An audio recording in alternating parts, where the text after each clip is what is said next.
Hello everyone, thank you for coming today. My name is Hao Lan, a third-year PhD student of University of Toronto, supervised by Professor Baochun Li. So today I'm going to introduce my work, Accelerated Device Placement Optimization with Contrastive Learning. Before we introduce our own work, let me briefly talk about what is device placement. Today's deep neural networks are becoming larger and larger. Some huge deep neural networks even cannot fit into a single GPU due to memory limitation. One of the solutions is to use model parallelism that partition a deep neural network across multiple GPUs.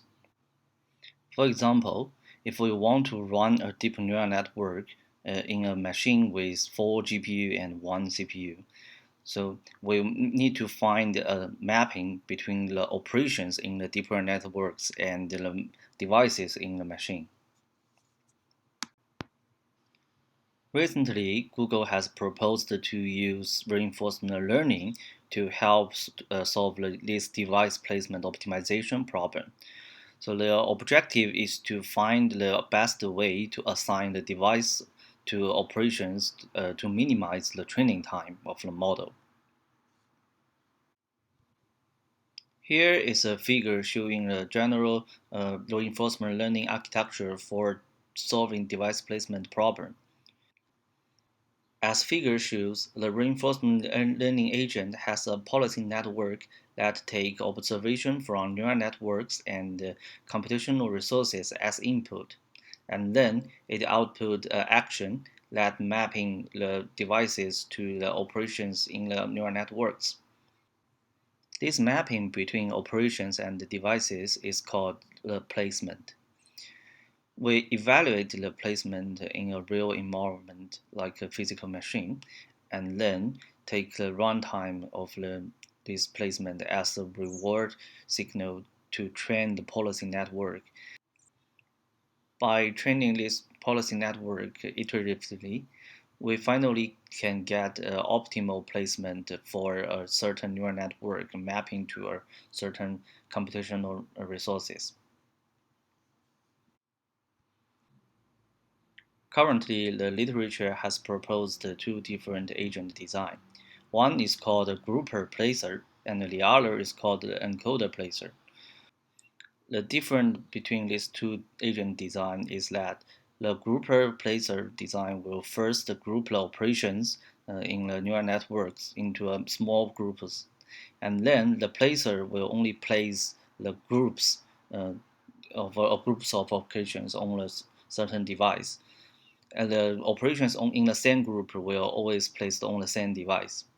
For the encoder placer architecture, it just encodes the information of the neural network, and the placer will take the node embeddings of each operations as the input, and then decide the placement for each operations one by one.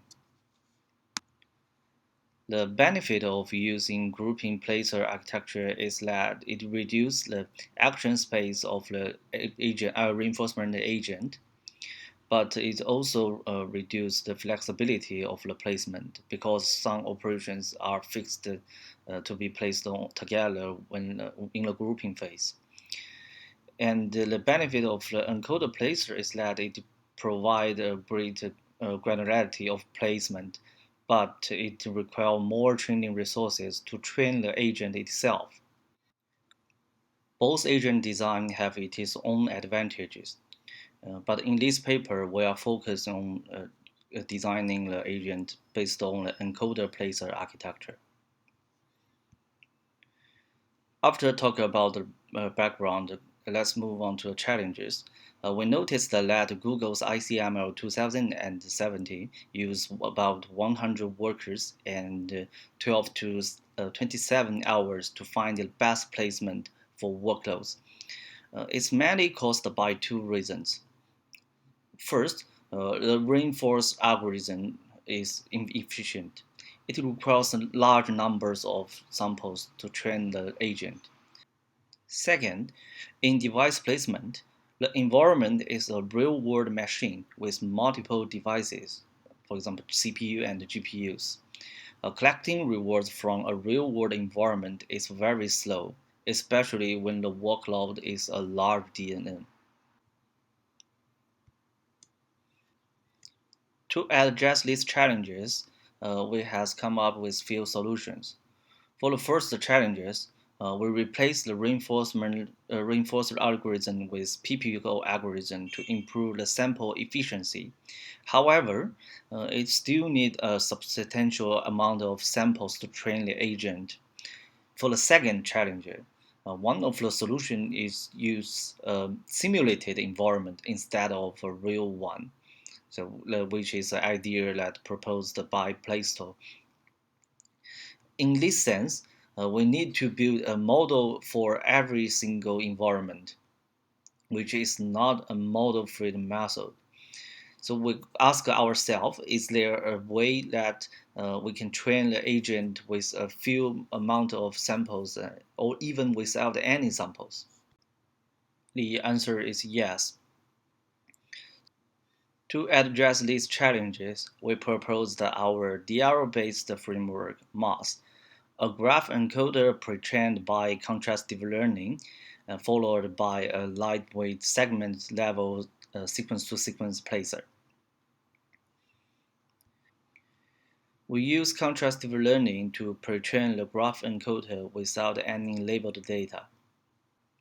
As figure shows, we first use a corruption function to crop the computational graph, and then we input both the original computational graph and the corrupted computational graph into graph neural network.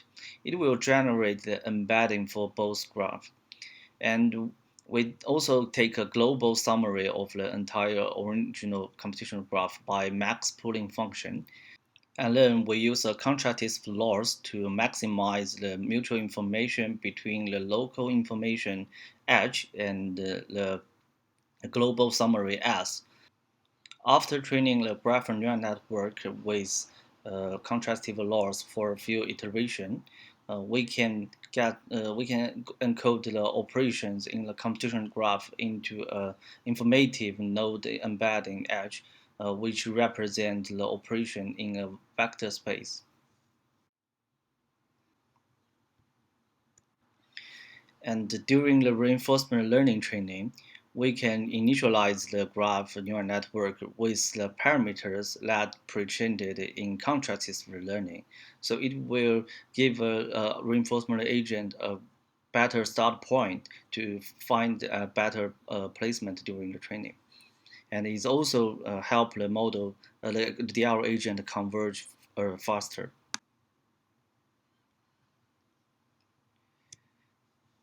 In traditional node classification tasks, we usually add a logistic regression layer as classifier after the pre-trained graph encoder, and train the classifier with the labeled data.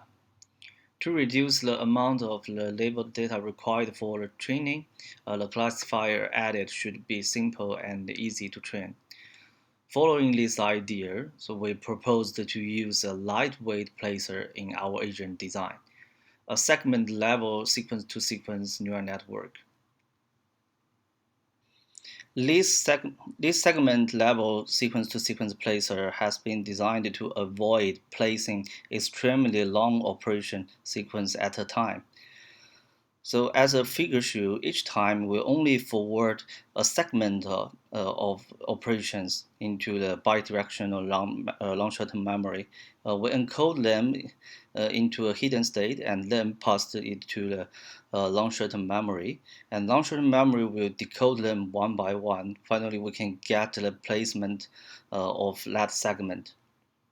By doing this encoding decoding for each segment iteratively, finally we can get the placement of all segments, and we concatenate all placement results together so we can get a placement of the whole sequence.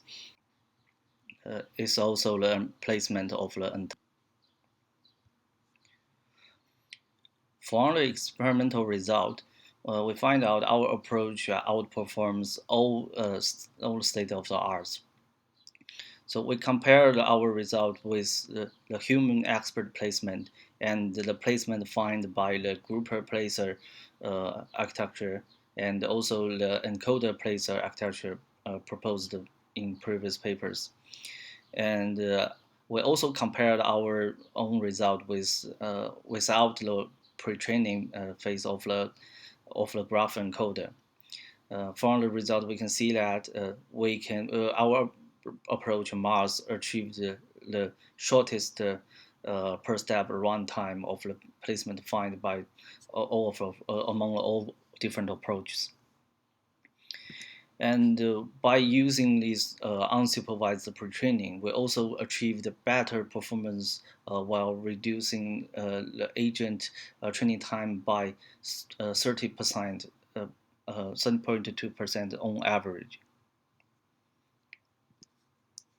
Thank you for coming today.